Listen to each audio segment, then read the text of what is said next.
Hi friends, welcome to my channel. ఈరోజు video చాలా ఇంట్రెస్టింగ్గా ఉందండి. వీడియోని ఎక్కడ స్కిప్ చేయకుండా ఎండ్ వరకే చూసేయండి. ఇక యువరాజ్, నిషి, వైజయంతి, కమలాకర్ ప్లాన్ ప్రకారమే బోర్డ్ ఆఫ్ డైరెక్టర్స్ని ఇంటికి పిలిపించి కౌశిక్కి సీఈఓగా రిజైన్ చేయాలని డిమాండ్ చేస్తూ ఉంటారు. ఇక కేదార్ ఇలా అంటుంటాడు, అంటే వజ్రపాటి గ్రూప్ ఆఫ్ ఇండస్ట్రీస్కి మా అక్క సీఈఓగా రిజైన్ చేయాలా, మీరు అనేది అంతేనా అని అంటుండగా, కాదు మేడం, ఇప్పుడు కేసులో ఇరుక్కున్నారు కదా, అది కంపెనీకి చెడ్డ పేరు తెస్తుంది అని నసుకుతూ ఆ బోర్డ్ ఆఫ్ డైరెక్టర్ అంటూ ఉండగా, ఇక వైజయంతి కూడా సపోర్ట్ చేస్తూ ఉంటుంది. ఇక వెంటనే యువరాజ్ ఇలా అంటుంటాడు, అక్క ఆ రోజు నువ్వు కూడా ఇదే చేసావు కదా అని అంటూ ఉంటాడు యువరాజ్. వెంటనే ధాత్రి, ఇంకా వదిన నేరం ప్రూవ్ అవ్వలేదు అని ధాత్రి అంటుండగా, ఆ రోజు నా నేరం కూడా ప్రూవ్ అవ్వకముందే నన్ను సీఈఓగా రిజైన్ చేయించి కేదార్ని సీఈఓగా చేసావు కదక్క, అప్పుడు నువ్వు చేసిందే ఇప్పుడు నేను చేస్తున్నాను అని యువరాజ్ అంటుంటాడు. ఇక దాంతో కౌశికి చాలా బాధపడుతూ ఉంటుంది. ఇక వైజయంతి, కమలాకర్ అందరూ యువరాజ్కి సపోర్ట్ చేస్తూ ఉంటారు. అవునమ్మే, నువ్వు చేసిందే కదా ఇది, నువ్వు సీఈఓగా రిజైన్ చేయి, ఇక నీ సీట్లో ఎవరిని కూర్చోబెడతావో చెప్పు అని వైజయంతి అంటూ ఉండగా, సరే అలాగే అని నేను సీఈఓగా రిజైన్ అని తన మాటని కౌశిక్కి కంప్లీట్ చేయకముందే ధాత్రి, ఆగండి వదిన, వద్దు ఆలోచించుకోండి అని అంటూ ఉంటుంది ధాత్రి. లేదు, నేను నిజంగానే సీఈఓగా రిజైన్ చేద్దామనుకుంటున్నాను అని కౌశిక్కి అంటూ ఉండగా, ఇక లేదు, అసలు వదిన పైన కేస్ ఉంటేనే కదా వదిన సీఈఓగా రిజైన్ చేయాలి అని అంటూ, వదిన ఒక 24 hours టైం అడగండి, మీరు నిర్దోషిలా నేను నిరూపిస్తాను అని ధాత్రి అంటూ ఉండగా, ఇక నిషి 24 గంటల్లో వదిన మీద పెట్టిన మర్డర్ కేస్ ఎలా మాయమైపోతుందే, గాలిలో ఎగిరిపోతుందా అని అంటుండగా, గాలిలో ఎగురుతుందో నీటిలో కొట్టుకుపోతుందో తర్వాత తెలుస్తుంది, కానీ అసలు మామయ్యని చంపింది ఎవరో తెలిస్తే అక్కని నిర్దోషిలా నిరూపించవచ్చు. అప్పుడు వదినపై కేసు ఉండదు, వదిన రిజైన్ చేయాల్సిన అవసరం ఉండదు. ఒక 24 hours టైం తీసుకోండి వదిన అని చాలా కాన్ఫిడెంట్గా ధాత్రి చెప్తుండగా, ఇక అలాగే మేడం, 24 hours తర్వాత నేను వచ్చి మిమ్మల్ని కలుస్తాను అని బోర్డ్ ఆఫ్ డైరెక్టర్ మర్యాదగా చెప్పి అక్కడి నుండి వెళ్ళిపోతాడు. ఇక యువరాజ్, కమలాకర్, వైజయంతి, నిషి మళ్ళీ మాట్లాడుకుంటూ ఉంటారు. ఈసారి కూడా వీళ్ళు అడ్డుపడ్డారు, అంతా నాశనం చేసేశారు అని యువరాజ్ అంటూ ఉండగా, ఇక వైజయంతి, మనం కూడా ఏదో ఒక దెబ్బ కొట్టాలి, దెబ్బ కొట్టేది మనమే అని తెలియాలి, కానీ దెబ్బ మాత్రం పడిపోవాలి, మన జోలికి రాకుండా ఉండాలి అని వైజయంతి అంటూ ఉంటుంది. ఇక కౌశికి ఏడుస్తూ వైజయంతి, యువరాజ్, కమలాకర్, నిషి అన్న మాటలని గుర్తు తెచ్చుకుంటూ ఉండగా, ధాత్రి, కేదార్లు దూరం నుంచి చూసి ఇలా అనుకుంటూ ఉంటారు, అసలు వదినని ఎలా ఓదార్చాలో నాకు అర్థం కావట్లేదు అని ధాత్రి అంటుండగా, అవును ధాత్రి, పాపం అక్క అని అంటూ ఇద్దరు కలిసి అక్కడికి వెళ్తారు. ఇక వద్దు వదిన, బాధపడొద్దు అని ధాత్రి అంటూ ఉండగా, ఇలా అంటూ ఉంటుంది కౌశికి, అసలు బెయిల్ మీద రాకపోయినా బాగుండేది ధాత్రి, అసలు ఈ మాటలు వినాల్సిన అవసరం నాకుండేది కాదు, బెయిల్ మీద వచ్చి తప్పు చేశానని నాకు అనిపిస్తుంది అని అంటూ ఉంటుంది కౌశికి. లేదు వదిన, అలా అనకూడదు, మీరు అసలు వట్టి మనిషి కూడా కాదు, మీరు అలా ఆలోచించకూడదు అని అంటూ ధాత్రి ఓదారుస్తూ ఉండగా, అసలు ఏం జరిగిందో తెలుసుకోవాలి అక్క, ఏదైనా ఒక నేరం జరిగింది అంటే దానికి కారణం ఖచ్చితంగా ఉంటుంది, ఆ నేరం పొరపాటున జరిగిందా, కావాలనే కసితో చేశారా,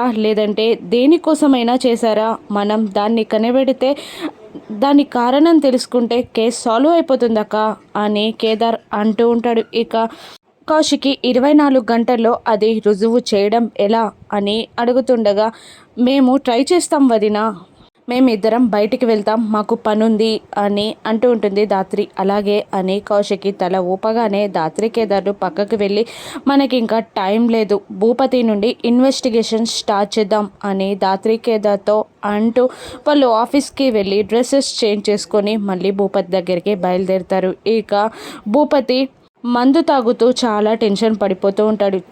నా జీవితం పరందామయ్య చచ్చిపోతే నాకు ఆస్తి స్థలంతో పాటు మర్యాద కూడా పెరుగుతుంది, ఊళ్ళో గౌరవం పెరుగుతుంది అని అనుకుంటుంటే వాడు చచ్చిపోయాక నాకు ఇంకా టెన్షన్ పెరిగిపోయిందిరా దేవుడా అని అనుకుంటూ ఆ సోఫాలో పడుకొని తల మీద తుండుగుడ్డ వేసుకొని తుంగుంటాడు. అప్పుడు దాత్రి కేదార్లు అక్కడికి వస్తారు. ఇక ఆ టవల్ని తీయగానే ఎవరా మీరు అని భూపతి చెలరేగిపోతూ ఉంటాడు. పోలీస్ అని దాత్రి అనగానే షాక్ అవుతూ ఉంటాడు భూపతి.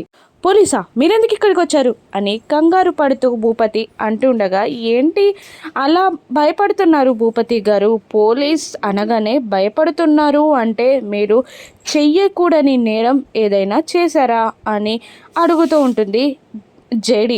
లేదు, నేనే తప్పు చేయలేదు, నాకేం తెలీదు అని అంటూ, అయినా నా ఊరికే వచ్చి నాతో ఇలా మాట్లాడడానికి మీకెంత ధైర్యం?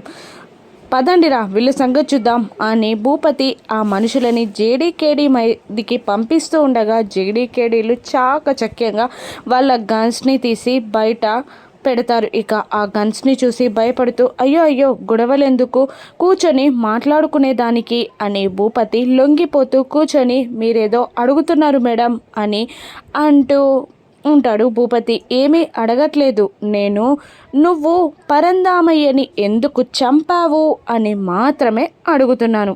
పరందామయ్య చచ్చిపోయిన రోజు నువ్వు రౌడీలని కూడా పట్నం నుండి పిలిపించినట్టు మాకు తెలిసిపోయింది అని అనగానే భూపతి నీళ్లు మింగుతూ ఉంటాడు. ఇక ఎందుకు చంపావో చెప్పు, నేను ఇక్కడ నుండి వెళ్ళిపోతాను అని జేడి అంటుండగా ఇక కేడి ఇలా బెదిరిస్తూ ఉంటాడు. నేను నార్మల్గా మాట్లాడుతున్నాను, కానీ స్టేషన్కి వెళ్తే ఈ మాటలు ఉండవు, ఇక చేతలే అని తన స్లీవ్స్ని మడత పెడుతూ ఉండగా, ఇక మిమ్మల్ని కొట్టి నిజం చెప్పించడం మాకు సులువే, కానీ మీ వయసుకి మేము మర్యాదిస్తున్నాం అని జేడి కూడా అంటూ ఉంటుంది. ఇక భూపతి జరిగిందంతా తలుచుకొని ఒక్కొక్కటిగా చెప్పడం మొదలు పెడతాడు. నేను రౌడీలని పిలిపించిన మాట నిజమే. ఆ రోజు ఫంక్షన్ జరుగుతున్నప్పుడు నేను మీ ఇంటి ముందుకు వచ్చాను.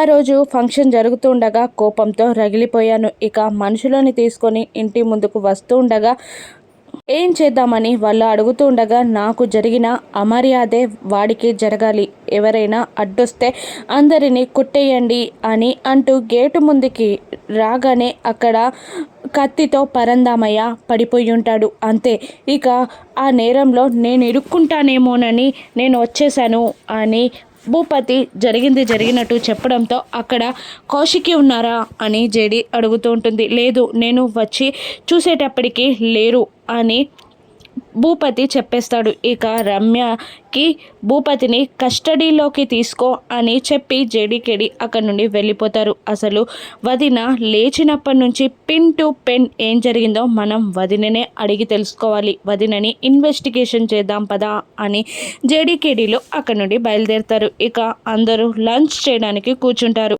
కౌశికి బాధగా వస్తుండగా వైజయంతి ఇలా అంటుంటుంది, నీకేం కావాలో అడుగు, చేసి పెడతానమ్మి ఈ 2 రోజులు అని వైజయంతి అంటుండగా సుధాకర్ ఏంటి 2 రోజులే చేస్తావా, ఆ తర్వాత చెయ్యవా అని అడుగుతుండగా, ఇక 2 రోజుల్లో వదిన జైలుకు వెళ్ళబోతుంది కదా, అందుకే అలా అంటుంది అత్తయ్య అని నిషి అంటుండగా వైజయంతి మళ్ళీ ఇంత పెద్ద ఇంట్లో నుండి అంత జైల్లో ఎలా ఉండగలవో అమ్మి, తిండి ఉండదు, శుభ్రత ఉండదు, ఏంటో అని వైజయంతి అంటూ ఉండగా ఇక కమలాకర్ కూడా జాగ్రత్త కౌశికి, అసలే వట్టి మనిషివి కూడా కాదు అని అంటూ ఉంటాడు. కమలాకర్ ఏం బాధపడకు, మేమందరం నిన్ను బెయిల్ మీద తీసుకురావడానికి ట్రై చేస్తాం అని కమలాకర్ అంటూ ఉండగా ఇక హత్య కేసు అంటే 7 ఏళ్ళైనా శిక్ష పడవచ్చు అని వైజయంతి అంటుంటుంది.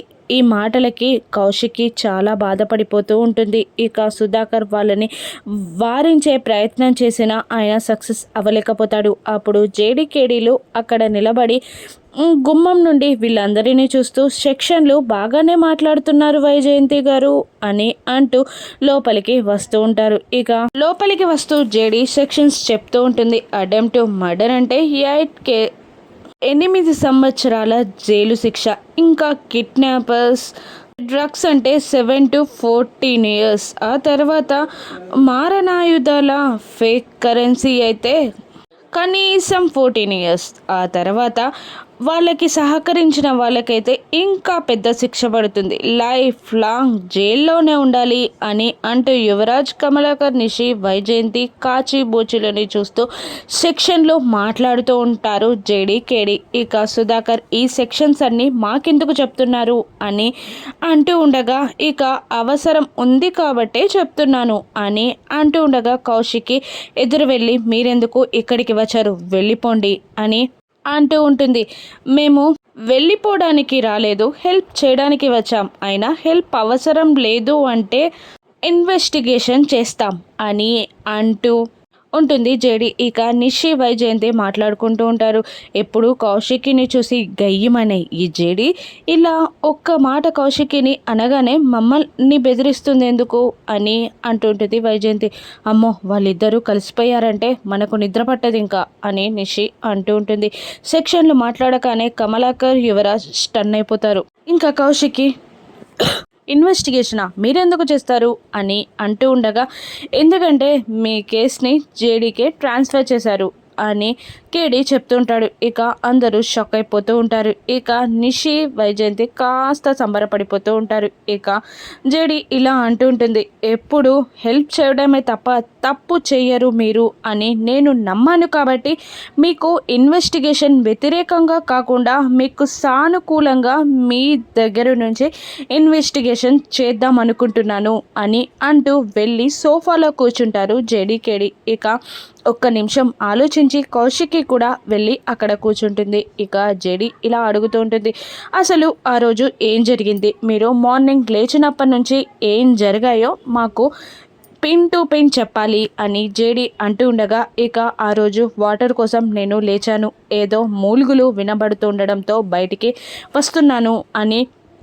కౌశికి చెప్తుండగా, యువరాజ్ చాలా భయపడిపోతూ ఉంటాడు. పరందామయ్య గారి రూమ్లో నన్ను చూశానని అక్క చెప్పిందంటే ఈ కేస్ని జేడి నా మెడకు చుట్టేస్తుంది అని యువరాజ్ చాలా టెన్షన్ పడుతూ ఉంటాడు. ఇక మూలుగులు వినబడడంతో నేను బయటికి వచ్చి చూసేసరికి ఇక మామయ్య గారు అరుస్తున్నారు. నాకు క్షమాపణ చెప్పి నా పొట్టలో నుండి కత్తి తీయమని మామయ్య గారు అడగడంతో నేను కత్తిని బయటికి తీశాను అని పిన్ టు పిన్ చెప్తూ ఉంటుంది కౌశికి. ఇక జేడి అందరినీ అబ్జర్వ్ చేస్తూ ఉంటుంది. ఇక మళ్ళీ కౌశికి యువరాజ్ని పరందామయ్య రూమ్లో చూశానని జేడికి చెప్తుందా, ఈ కేస్ ఏ మలుపు తీసుకోనుంది, 24 hours కౌశికి నిర్దోషి అని నిరూపించి సీఈఓగా కౌశికి రిజైన్ చేయకుండా దాత్రి కాపాడగలదా? రాను ఎపిసోడ్స్లో చూద్దాం. Thank you for watching.